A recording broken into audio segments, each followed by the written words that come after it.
Hello, everyone. Good morning, good lunchtime, good evening, depending on where you're joining us. Myself and Paul Kelly, we are back. We are in preview mode. We've got a selection of good fights that we're obviously doing this week. Three fights in total. This is the second of those, or maybe the first, maybe the third, depending on which order you're watching. But we are talking about the fight between Nick Ball and Isaac Dogboe, which is taking place at the Manchester Arena on Saturday, the 18th of November. Interesting fight, this, Paul, to be perfectly honest with you. I mean, I know you've been a Nick Ball fan for some time. You're one of the few people actually on the channel that called Nick Ball to beat Isaac Lowe when that fight was announced, which I think was 4 or 5 fights ago for Nick Ball now. You predicted that, and I think the prevailing opinion was that he would actually lose by points, but you got him there, got him stopping Isaac Lowe there. Dogboe is obviously a guy who's he's fought longer career, I suppose, 24-3 record, lost to Navarrete twice, which is obviously commendable for me, the best sort of super bantamweight in the world. And Navarrete obviously now fighting up better as well. But I think, Paul, this fight, interesting fight.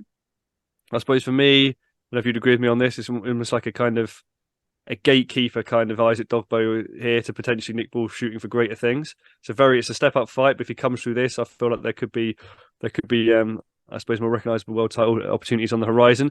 And then in that respect, I'm going to ask you this question, and that is, Paul, in 2024, can Nick Ball become a world champion? Yes or no? And if so, which route will he take to get to that belt? Oh, mate, we may as well just go straight in. You know me, Nick Ball, super fan. First got asked to interview him when I'd never heard of him. A lot of people had never heard of him. He was fighting on a small hall show in his hometown in Liverpool. And I'm so glad I said yes because since then I followed his career and look where he is now. You're right. Pre Isaac Lowe, he he was like 4-1 to win via stoppage, and I was like, get on that. And we obviously saw now he is kind of become one of the future stars, I think, at Queensbury for Frank Warren. Mate, do you know what? To answer your question, I think he can become world champion in 2024 because I think he's already at that kind of fringe level. And we'll find out more this weekend on Saturday the 18th because people are saying that Isaac Dogboe maybe is slightly on the decline potentially. But then I look at his record, right? And he's 24-3, as you mentioned. He's got more knockouts than he doesn't have knockouts in the fights that he's won. Not necessarily a huge puncher. He's still only in his late 20s. It's not like he's old. So some of those cases that he's potentially on the slide may be a bit unfair. Um, Obviously former WBO World Super Bantamweight champion before stepping up here to featherweight. And then you look at his three defeats, mate, and he's only lost, as you mentioned, to Navarrete twice and then Rubisi Ramirez. So his three defeats are to the elite of the elite. So, if you're Nick Ball and you win this fight, you are right there knocking on the door for a world title. I think if Nick Ball wins this, there's no reason why he doesn't get a world title shot next because whether that be, early first half of the year in 2024, I think we're going to see Nick Ball get a world title shot if he wins this. But that's a big if, mate. I make this a lot closer fight than some people have it. I think that although, yeah, he's a bit of a machine of late. Nick Ball, he's 5 consecutive knockouts and stuff. This is a real test, in my opinion, a real test. And I'm not saying I expect Isaac Dogboe to win, but mate, Nick Ball will need to be on his A star, A plus, whatever you want to call it, game to beat Isaac Dogboe because there's still a lot left in Dogboe for me. But yeah, mate, that's a long way of me explaining myself. To answer your question, I do think he can become world champion in 2024. Depending on the route, obviously, it depends now. Obviously, Lee Wood has vacated. It looks like that his belt's going to be contested for, of course. Whether he goes the WBA route, I know. Will he go? Will he try and go the route of the IBF with Luis Alberto Lopez? It's a cracking fight. That's an absolutely cracking fight. I'd love to see that fight. And Lopez has obviously travelled to the UK twice before, face Josh Warrington and then Conlon. So he's a bit of a road warrior. He's probably happy enough to come back over here.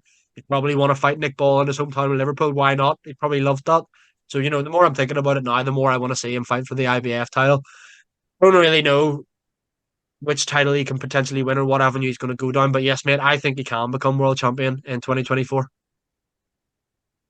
You've done well there because I was looking to walk you onto the shot, which was you having to talk about Nick Ball versus potentially Brandon Figueroa at some point during that. But you've managed to avoid that. You've slipped and slid that beautifully. I think, to be honest with you, what you mentioned there was the Alberto Lopez Nick Ball fight being an absolutely hell of a fight. There's no way that fight goes 12 rounds, and it'd just be pure violence, I think, while it lasted.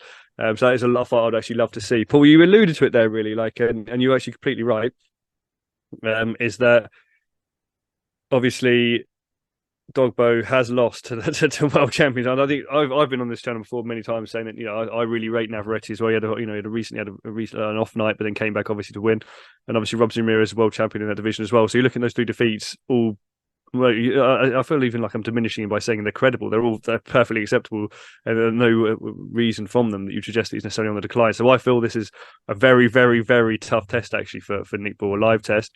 And you alluded to it, but I wonder if you could just unpick it a little bit further here, and by me asking you whether you actually think this Dogboe challenge is too soon for Nick Ball, whether you think it's good matchmaking, or do you think it's bit too soon for him? Yeah, do you know what? That's a really interesting question because there's a few different ways of answering this. It's one, should Nick Ball win the fight? And you're looking at it afterwards and thinking that's brilliant matchmaking because it's a name, a former world champion, someone who's only lost to the elite at featherweight or super featherweight now with Navarrete or whatever.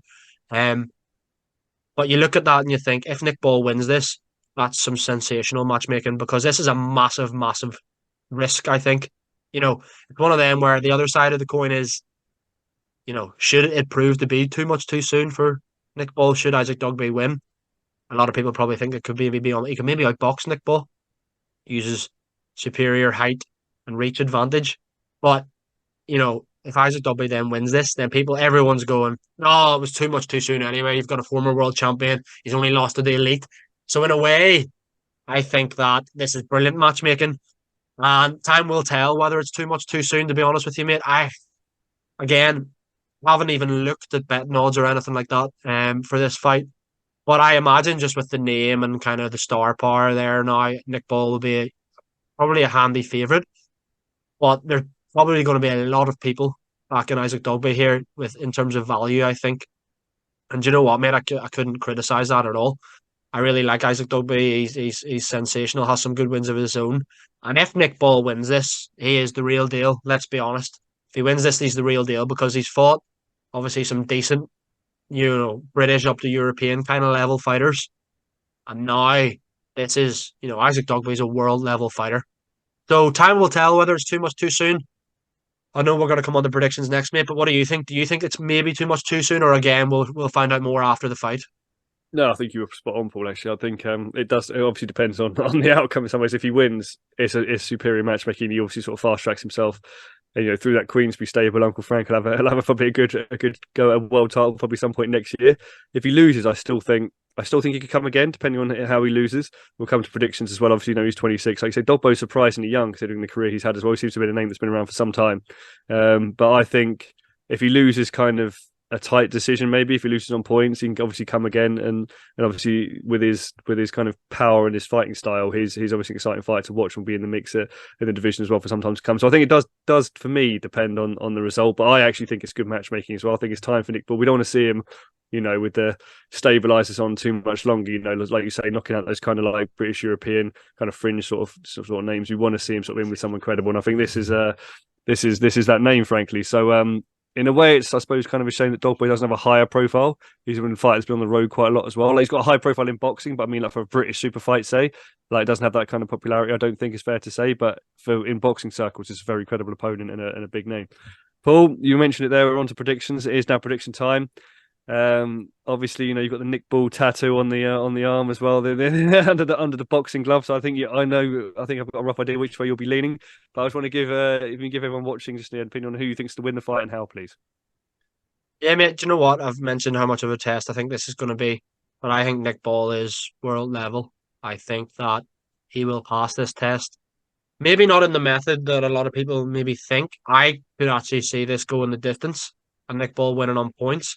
If you look at a lot of Nick Ball's knockouts of late, they're actually are late in the fight. You got like an 11th round and then a 12th round knockout, so they're all are pretty late, which shows he's got an unbelievable gas tank, Nick Ball. Like, he throws these bombs for 36 minutes, yet he's still got something left in the tank, it seems.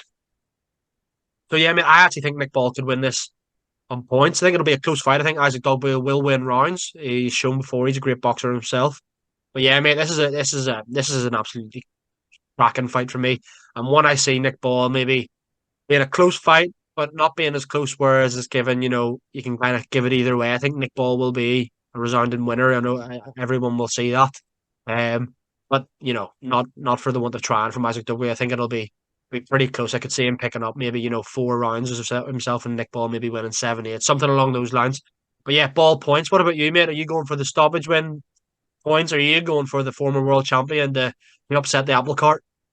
You know what, Paul? I was hoping to go for Dogboe on points just to sort of bring some contention, but I actually agree with you fully. I think Nick Ball, very like we said, like you said, phenomenal engine can go. I think it'd be a close fight, like you said, obviously as well. Dogboe slightly actually has a sort of reach advantage here and a height advantage over Nick Ball, but I just feel like I don't feel like Dogboe's not obviously like a power puncher in that same way. I don't think he's got any chance of stopping Nick Ball. So I feel like Nick Ball will sort of get to him and grind him, and I think he'll actually win a point decision. But I think it'll be a close fight. I can't see it being any more than a sort of 7-5, 8-4. To be honest with you, that's how I'm sort of seeing it. I think it'll be very close. But I think Nick Ball on points is a very astute prediction from yourself, one which I'm looking to also back. I'm not going against him after obviously what happened with Isaac Lowe as well, and you and I on this channel. I haven't seen the betting odds, but if I was putting money, I think there'd probably be some value in Nick Ball on points here in this fight. So yeah, I'm in full agreement with you, Paul. And that's all unfortunately all we've got time for this preview. But as I said previously, we've got other previews that we're doing this week, other stuff on the channel as well. Stevenson, obviously Stevenson's fight. We've got Adam Azim as well, obviously on the channel for the previews this week. Check out the channel. Obviously, we've got other interviews, deep dives and various things of that nature, interviews with fighters that are on the cards. Check out those. But Paul, what I'd like to say to you really is thank you very much. And what I'd like to say to everyone sitting at home now currently watching is thank you very much for watching, and keep checking out the channel, and we'll be back with you soon. Cheers, guys.